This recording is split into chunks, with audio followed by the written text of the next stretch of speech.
Good morning to all of you.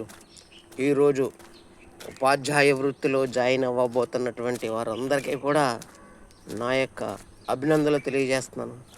అదేవిధంగా వారి తల్లిదండ్రులకు కూడా నా యొక్క శుభాకాంక్షలు తెలియజేస్తున్నాను. అయితే నేను ఈ మధ్యన చాలామంది ఒక 100 మంది వరకు నాకు ఎంక్వైరీ చేశాను. వాళ్ళు ఏమంటారంటే మమ్మల్ని చాలా దూరం వేసేసారండి. ఒక మారేడుమిల్లి వేసేసారు, రంపచోడవరం వేసేసారు, చింతూరు వేసేసారు, లేకపోతే కోనవరం వేసేసారు, ఇటువైపేమో రాజమండ్రి వేసేసారు, రంపచోడవరం వేసేసారు, చాలా చాలా దూరాలు వేసేసారండి అనేసి చాలా ఉమ్, బాధపడుతున్నారు. అయితే అమ్మ, ఎన్ని సంవత్సరాల ప్రయత్నంలో ఎన్నో యజ్ఞం యజ్ఞం కింద చదివితే కానీ రాని ఉద్యోగాలు ఇవి.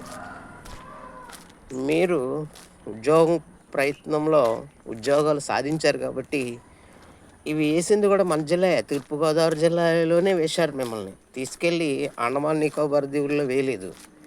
కాబట్టి ఏంటంటే మీరు ఉద్యోగ ప్రయత్నంలో సఫలీకృతులు అయ్యారు కాబట్టి మీకు గవర్నమెంట్ పోస్టింగ్లు ఇచ్చింది కాబట్టి తప్పనిసరిగా వాళ్ళు ఎక్కడికి వేస్తే అక్కడికి వెళ్ళాల్సినటువంటి అవసరం మనకి ఉంది.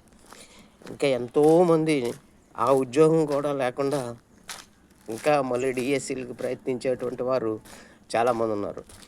కాబట్టి ఏంటంటే ఉదాహరణకి ఆర్మీలో జాయిన్ అయినటువంటి వ్యక్తులు వాళ్ళు ఎక్కడుంటారు, వాళ్ళు ఏ రాష్ట్రంలో ఉంటారో వాళ్ళకే తెలియదు, ఏ బార్డర్లో ఉంటారో వాళ్ళే తెలియదు.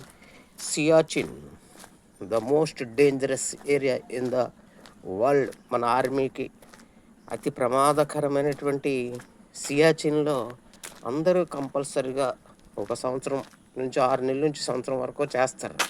అది ఎంత భయంకరంగా ఉంటుందంటే -40 డిగ్రీల్లో ఉంటుంది.